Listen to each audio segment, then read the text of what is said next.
and welcome back to another episode here on The Market Gardener, or as I like to call it, what do I like to call it? Hickory Brook Farm.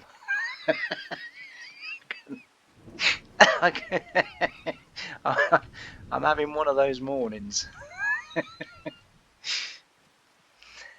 I just, one of those mornings where you go, I've just been to the GP's. The GP said to me, I went up to the receptionist and she said to me, she goes, okay, I just need your address, please. And I looked at her and she's, after a minute or two of silence, she said, your address? And I said, well, I don't know what it is. And she was like, she sort of looked at me and I went, I said, I genuinely can't remember what my address is. And yeah, I'm having one having one of those days at the minute, or one of those mornings. Hopefully it won't spread into all day. But yeah, so my mind just went completely blank. Right, there is a reason why I've not loaded the cabbage up. They're not going to be sold. They're going somewhere else. We're a bit short on cabbages for our kimchi. We've got a lot of everything else. But we're a bit short on cabbages, so we're just doing this. We haven't got much to do today, so we've only got these pallets to sell, and then that will be pretty much it for today. Although I do want to upgrade today the farm shop. I want to, as I say, I want to get them upgraded so that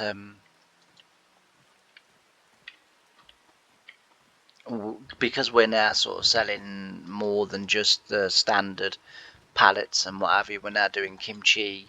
Very soon we'll be having another couple of greenhouses where we'll be able to sell different fruits and sort of things like cherries and raspberries and I can't remember everything that it grows, but it grows a lot. So I said the other day, whoops, that was close. I said the other day that in the last episode, I think it was, that I downloaded quite a lot of blimey.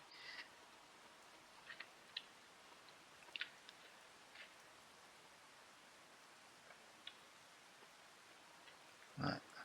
For some reason it wouldn't let the camera out. Oh dear, it doesn't like that, does it? Oh dear, oh dear.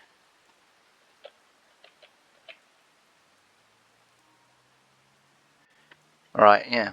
I don't know why it's doing that. That's a bit odd, but that I wanted to install different things and so that we're sort of able to sell more variety, a bigger variety of things in our farm shop. Well, the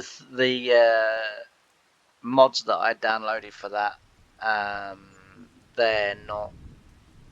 they caused a lot of errors and they've caused my game to crash a couple of times. So I've taken them out again, and touch wood at the moment, the game isn't crashing. So I'm hoping it was just those. As I say, though, I think there was 3 mods altogether that were new that I installed, and then obviously I sort of plonked them down in a pre-test just to make sure they was okay. And as I say, 3 times they crashed my game. So, or 3 times they crashed my game. So I've got rid of them again, and so far so good.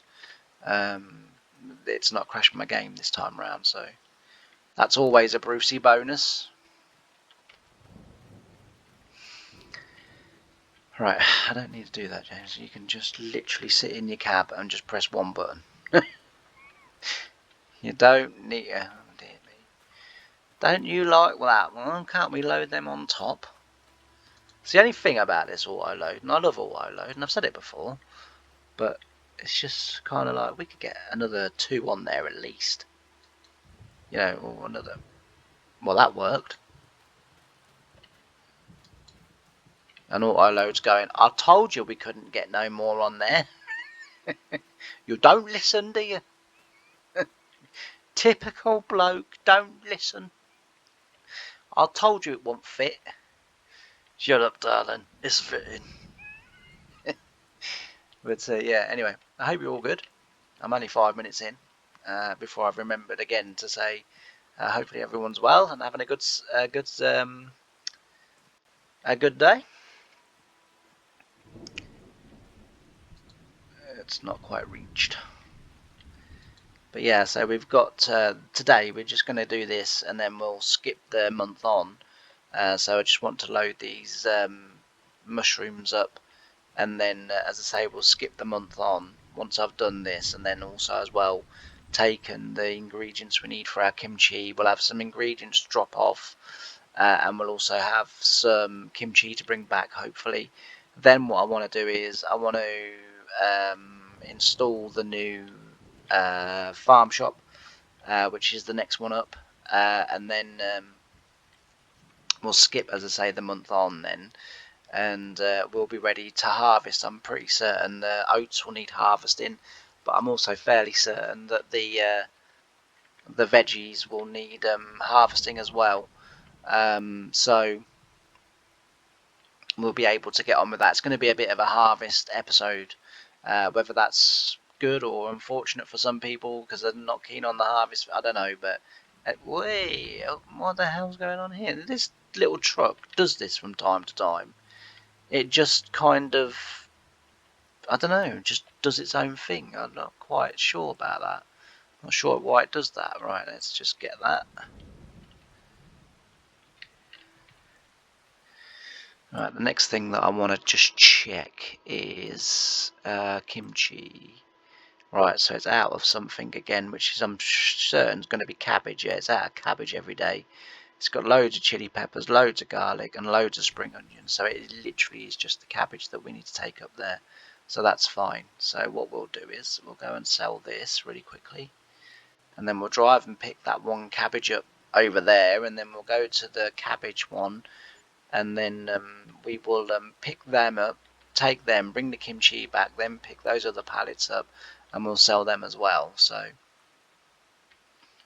we're doing all right actually. We're doing good. Our little market farm is starting to thrive. It's starting to do very well. The problem, well, it's not a problem, but you know, the thing with this type of gameplay is, you know, when you're literally starting from scratch. I mean, you'll remember we started this series with me having to walk the pallets over to the little farm shop. You know, we then progressed to this little vehicle. You know, we then progressed to a few more greenhouses. There's spring onions, I think. No, they are cabbages, aren't? It was funny. I was fairly certain that was my cabbage polytunnel, and then it was like I then suddenly started doubting myself. It was like, well, maybe it isn't. Honestly, can put that one though on that way. It doesn't have to be perfect. And then, oh, actually, no, because otherwise I'm not going to be able to bring all the kimchi back. We have a vehicle specifically built for the kimchi. Yes, so we'll unload that there. We'll then reverse this up. Right. So, like I said, it's just one of those little sort of, not really forgetful. By the way, just to finish that story, I did remember in the end where I lived, but it did take her to prompt me.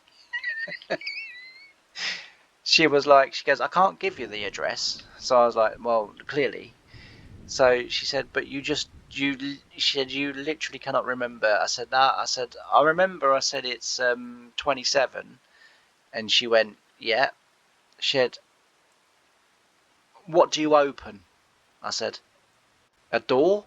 She said, yeah. She said, what else do you open? In the garden. A shed. She's like, you don't live at 27 shed, do you?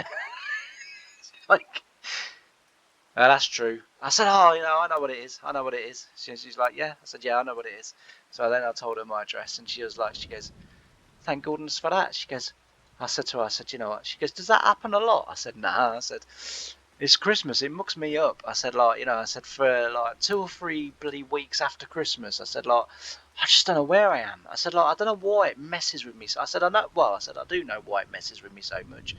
I said, I'm really do need routine. I need everything every day to be the same game, same time, same this, same that.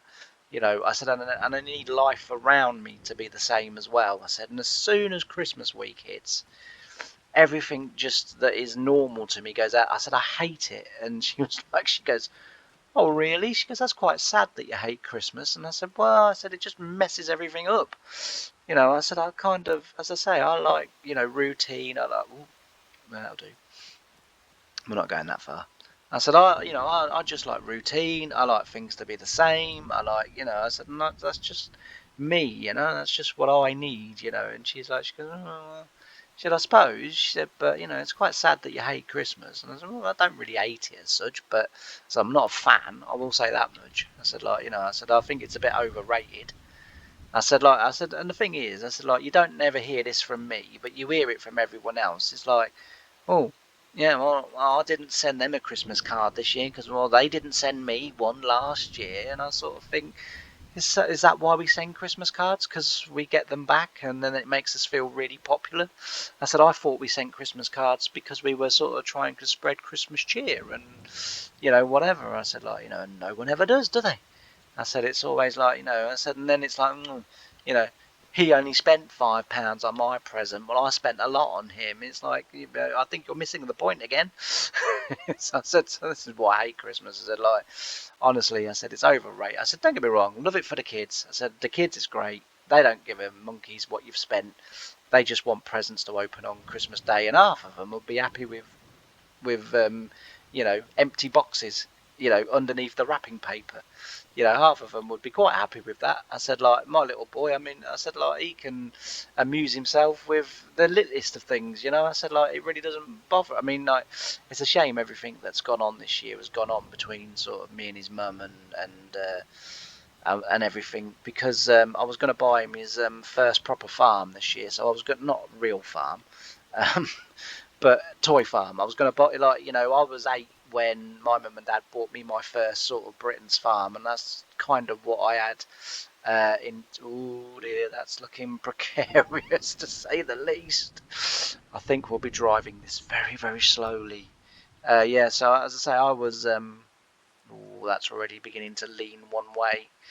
I was 8 when mum and dad bought me my first Britain's farm, and I'd kind of like got it in my head that what I was going to do was I was going to buy him some Britain's tractors just to kind of see how he treated them, and because they're not as cheap as what they once were.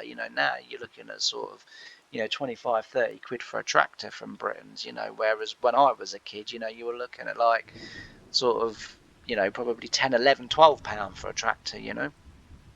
But then they've more than doubled in price. I realise, many years have passed, so I get that. But yeah, so that's what I was going to do. But as I say, in the end, I sort of, and I was quite looking forward to, seeing his face and what have you. But it was going to be a couple of Britain's tractors and then a 164 scale farm, because he's got some 164 stuff already, and he plays like every time he comes down, he's like, "Come on, Dad, let's play farming," and we sort of get it. And so I, sort of thought, well, I'll buy him a complete farm. It'll have tractors, it'll have foragers, and sort of combines and implements and drills and cultivators and stuff like that. And as I say, like, and I thought that would be really, really, sort of good for him, and nice for me too. I've got to be, sort of slightly honest with you all. I do enjoy a little bit of a game of my toy tractors every now and again. And the fact that I can use my son as the excuse is just perfect. But won't to be, unfortunately. And as I say, the harder now I'm trying to get back into his life, the more I'm getting knocked back by everybody. But anyway, so what we're going to do is we're going to go and get the lorry now, and then we'll pick those pallets up, take them down to the canning factory, and we will pick up the kimchi, bring that back, and then we will make a couple of changes to the farm, i.e. we'll put the new farm shop in, and then we will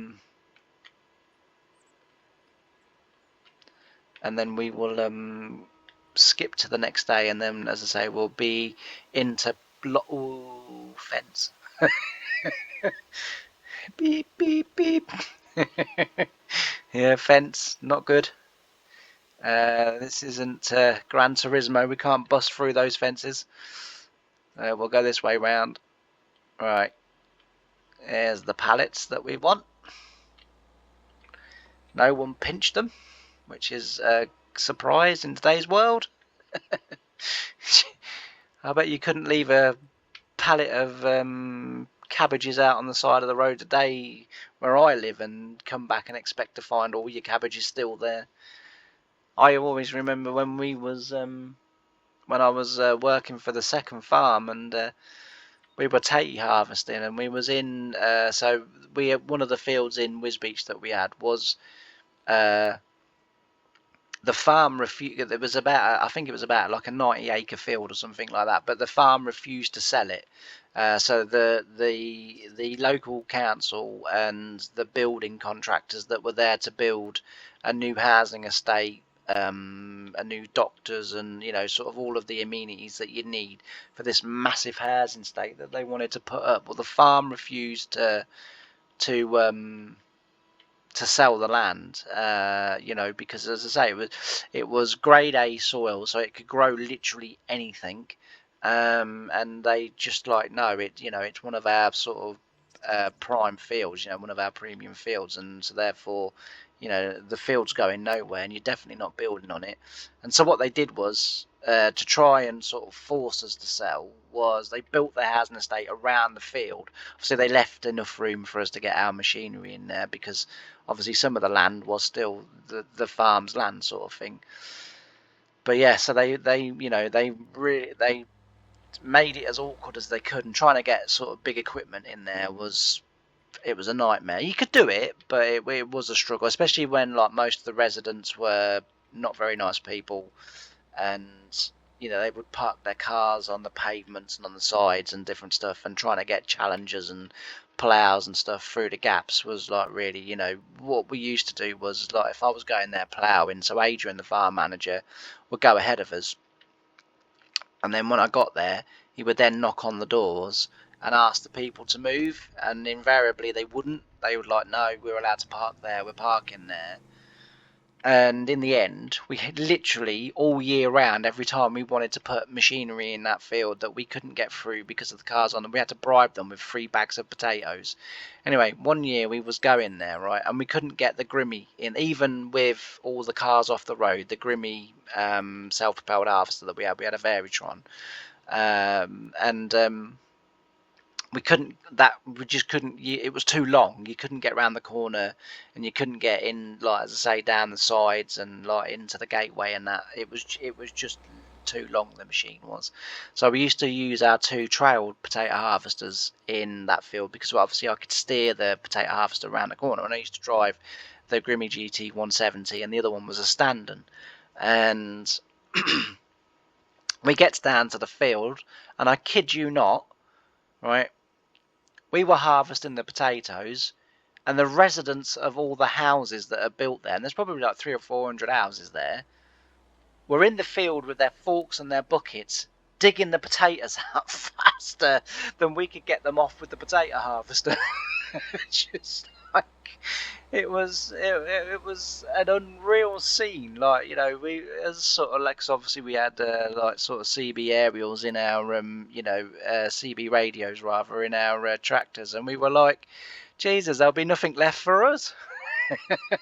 It's like, and in the end, I was sort of, because obviously we sort of, what we used to do was, when the 2 trails were working together, or even if the self-propelled had been in with us, we used to divide the field up into 3, and then I'd do 1/4, the stand-in would do the other quarter, and the Veritron would do the other quarter, and that way you'd have 3, you'd sort of get through the field quite quickly. So you'd do a quarter each, and then if you got your quarter done, you would then go over to like the stand-in's quarter or whatever, and you would then help with their quarter, and then if you both got done and the Veritron was still going, you would then go and and you'd get the field done, then you just move on and you repeat the process. And so we'd got to the point where I was coming down, the field had been divided up. Well, I was on the side where the residents were digging the potatoes, and it literally got to the point, and I got out of my tractor and I went over and I said, look, I said, I need to harvest this. And they were like, you can, jolly off. These are our potatoes. And I said, no. I said, look, listen. I said, what I'll do is, if you let me harvest them, I said, like, lift them. I said, obviously they'll go in the trailer. So I said, yes. I said, but what we'll do is we'll open the door of the trailer and you can fill your sacks that way. You ain't got to dig them. And they was like, really? And I was like, yeah. I said, if you let me put them in the trailer, I said, so I can actually get them out of the ground. I said, because I can't stop, because I said, like, we had like tracker things in our tractors that it told the farm whether we were stopped or not. I said, so I can't stop. I said, but if you let me harvest them, I said, like, when that trailer gets full, I said, I said, like, you can just come and fill your bags from the trailer. I said, that's fine. I said, there's no problem with that. I said, but it's just I need to get on. I said, I can't stop. And they were like, yeah, all right, well, fair enough. Yeah, if you're going to do that. I said, yeah, honestly, I'll do that. So, yeah, that's what we ended up doing. I harvested them, obviously put them in the trailer. And then when the trailer was full and the other trailer had arrived at the field, to run alongside me, we opened the back door of the trailer and allowed the residents, as I say, the the chance to just load their bags from the dear me, from the trailer. It was much easier for them, much easier for them. So it was sort of good for them. It was better for us because they weren't then in the way. They weren't in the way. As I say, it was better for us. So it was just a better system all round. But yeah, I remember that being in the field, and as I say, the field was just. And the ironic thing is, if we'd have gone over to those people and said, "Oh, I'll tell you what, then, if you're going to do it this way, like, we'll let you dig the rest of the field. We'll pay you to dig the rest of the field, put it in bags and everything." No one would want to do it. No one would want to do it. But because they thought they were getting a free bag of potatoes out of it, rather than say, £100 a day out of it, but a free bag of potatoes somehow became more attractive than if we'd offered to pay them. Which is really odd, because like I say, you can't get in this country, you can't get anyone to work on the land, you can't get anyone to do anything on the land, sort of manual, like, picking, sort of potatoes or, cabbages or whatever. It's only sort of the foreign people that come into the country that want to do it and are happy to do it. But yeah, they were all there, as I say, they were they were quite happy to take the potatoes for themselves. But yeah, it was quite funny. But anyway, right, let's crack on. I would like that tractor, to be fair, because I think that would just move us up, but I think we're a little bit too small for it. So what I'm going to do is I'm going to hire the so I'm going to go with the tractor, actually.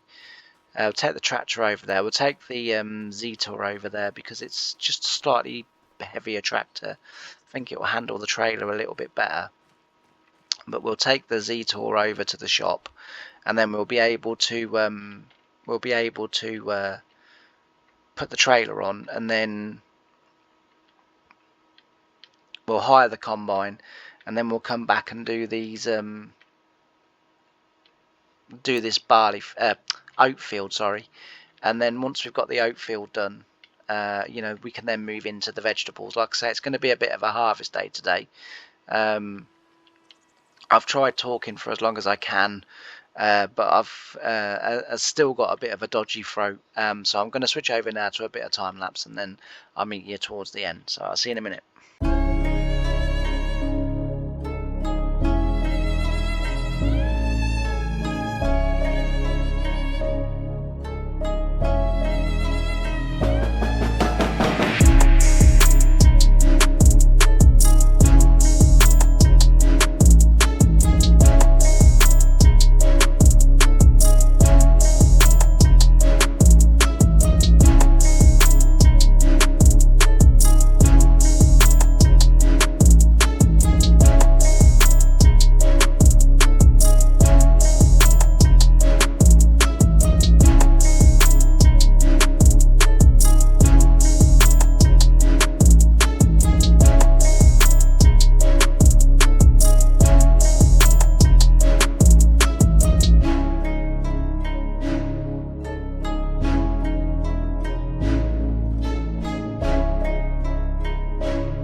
So back again. We've got going on these carrots.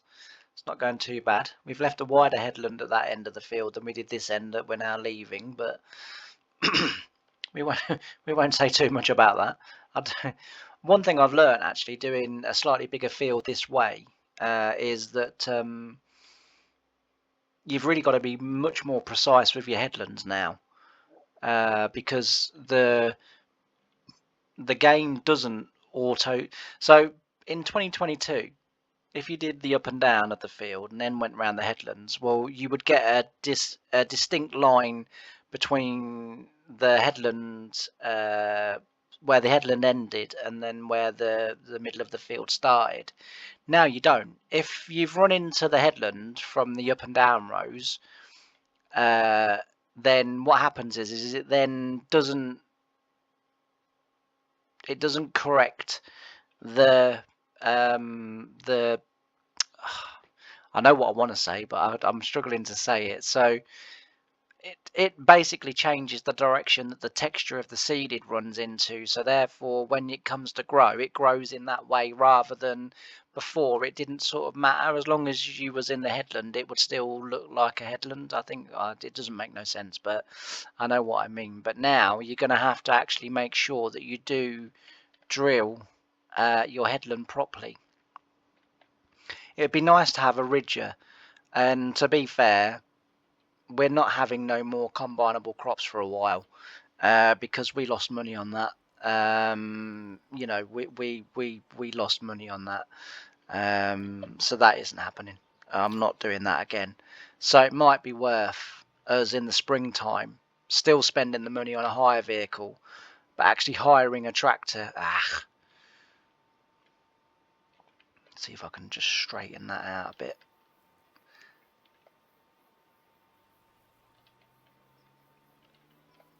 Let's just see if that one, no, can't straighten it out. I'm probably hitting too much of it actually. And you'll also notice as well, no, I don't want to push it over actually, let's lower that down. I just want to push it round, there we go. That'll do. I've been putting them in twos as well, which hopefully will make it life easier when I come to collect them with the tractor and the forklift. So we're going to use the Zeta with the forklift on the back to actually collect the boxes, and I think that'll be better because it's got a front weight, that tractor, so it won't get quite as dominated by the heavy boxes on the back as what this one did do last year. So, but yeah, I'm gonna probably spend the money in the springtime and hire a tractor capable of pulling see what I mean about like the texture. You can see where I've done the headland and then where this end I've ran into the headland, and it's then changed the texture around, so now it's sort of going both ways. So it's in a sense it's almost like double planted, but yeah, so I've left a much bigger headland this end than what I did that end, but I don't think it will matter too much. Obviously we've still got this, there is a bit of a headland here as well, to be fair, but we should be able to just get away with that slightly with not having to harvest that one, hopefully. But yeah, so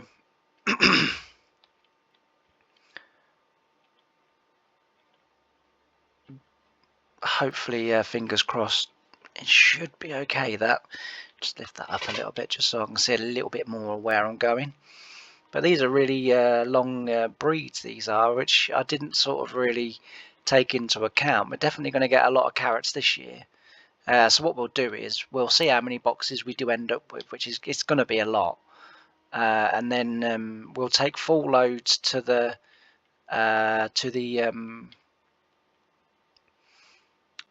canning factory, and then what's left we'll just sell in the shop as loose carrots, because that is one thing I do like doing, going into local farm shops and buying loose carrots and loose leeks and stuff like that. I love leeks, Brussels and carrots, probably my three favourite veg.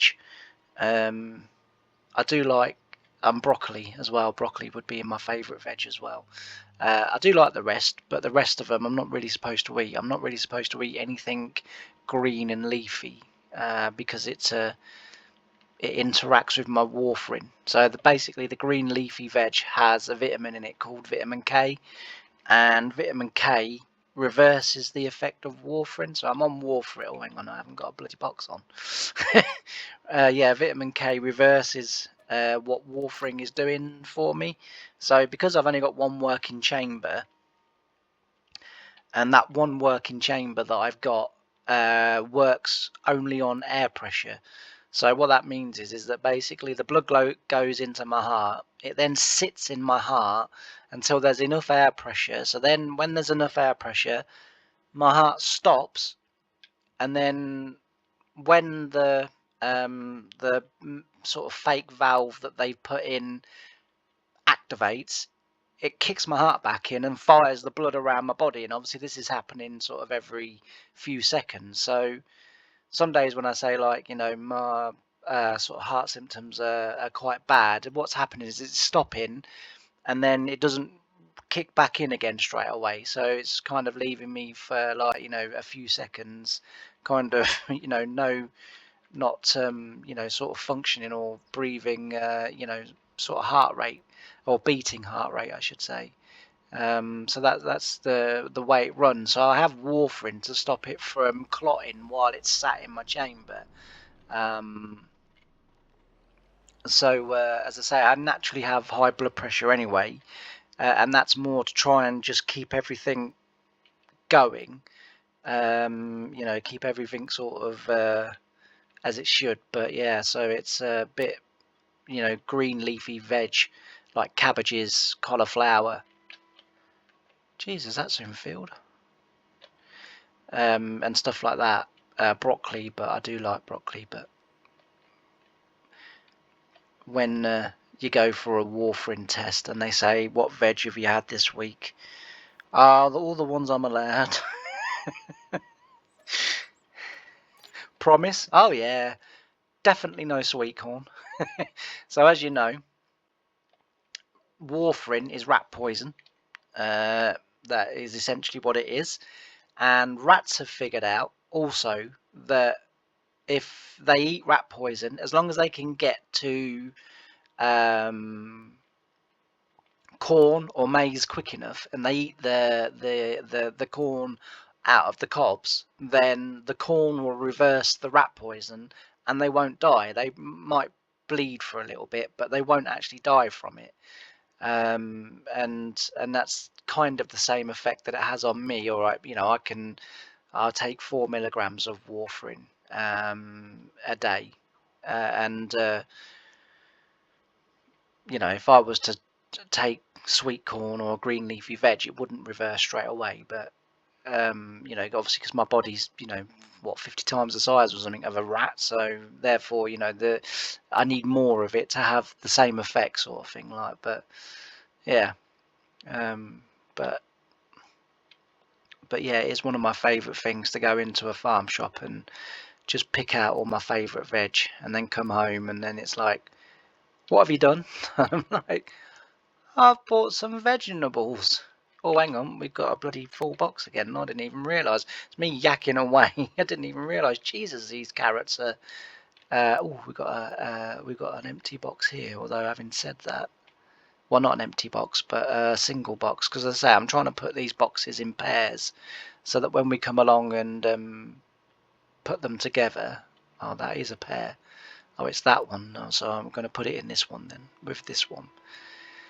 Yeah, so as I say, when we come to collect them, they'll be a bit easier to collect and stack up. But if it starts taking too long, where I can't remember where I've paired them up and where I haven't, I'll just start dropping them on the field, because this is going to take quite a long time as it is anyway to harvest these fields, especially this field, because it's a big field. I mean, eventually we'll have to move up to something bigger, because I would like to increase the amount that we grow, so that we can grow loose as well as have stuff go to the canning factory. So I want, sort of, in the end, I want both. Now, you know, for now we've just got to settle for the vast majority of everything we grow is going to the canning factory, but eventually as I say, I don't want that. You know, eventually I want it so that we're selling loose and we're selling preserved. But yeah, so as you can see, it's going fairly well. I'm losing my voice again, so I'm going to switch over to a little bit more time lapse. We're not going to get quite as much done in this episode as what I thought in a way we were going to get done. I did kind of underestimate how big this field actually was. But yeah, we'll do a bit more, and then as I say, next video, this field will be done, but then I'll do the other two with you, because you know, obviously we all like to see a bit of harvesting, don't we? And so therefore I'll do the other two with you, because they're not quite so big, so we should be able to get them done. But as I say, I'll do a little bit more time lapse, just a few more minutes, and then we'll come back in again, and then we'll wrap this episode up then. So I'll see you in a bit. Our hearts beat to the city streets. We began to feel the fire. We rise like tall buildings as the chemicals, they take us higher. The night's young and it's just begun as she puts her hand in mine. We wanna chase the night, wanna dance to the light, pull the stars from the sky, just two hearts running wild. Never sleep, never stop, as we shout from the top. We're gonna be two hearts running wild.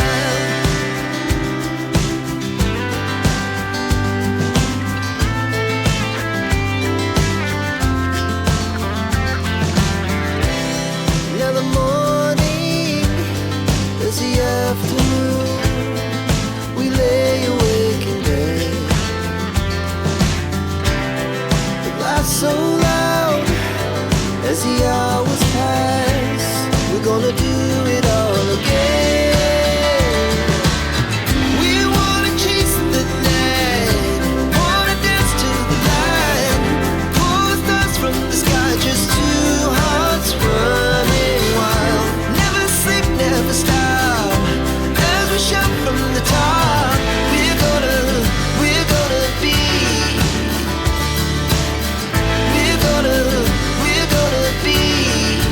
two hearts running wild.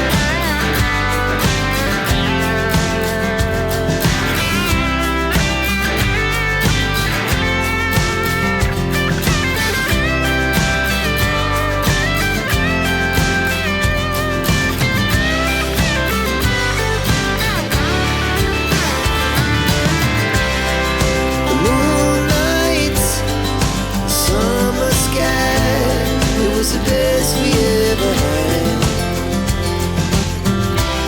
and we'll stay on forever. We'll never have regrets. We wanna chase the night, wanna dance to the light, pull the stars from the sky, just two hearts running wild. Never sleep, never stop, as we shout from the top. Running wild, we're gonna be, two hearts running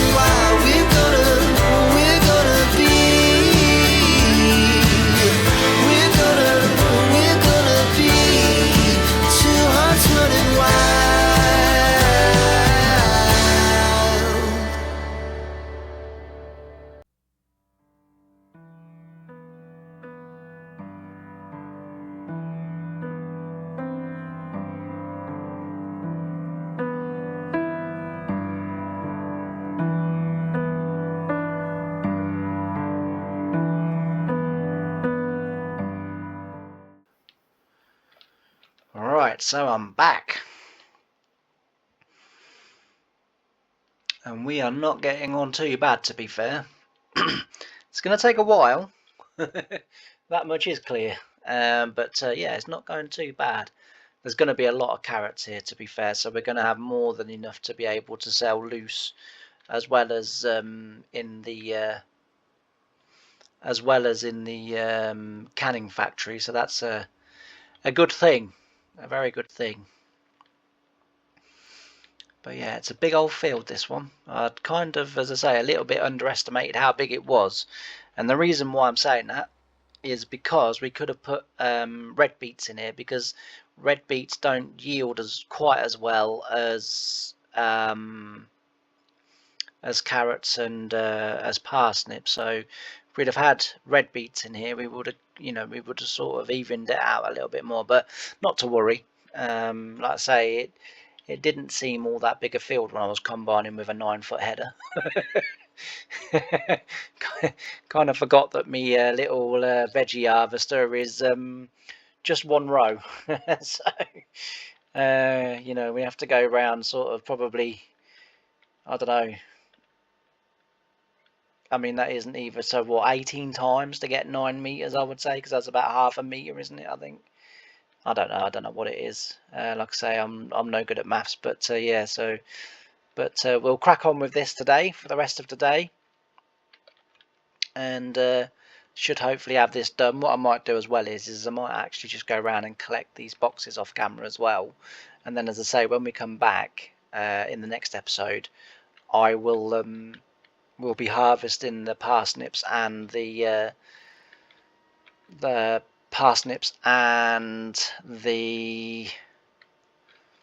red beets, and we'll get them done. But it's gone, as I say, it is going very, very well. The good thing about these boxes is they're costing me £130, but I make £100 profit on them.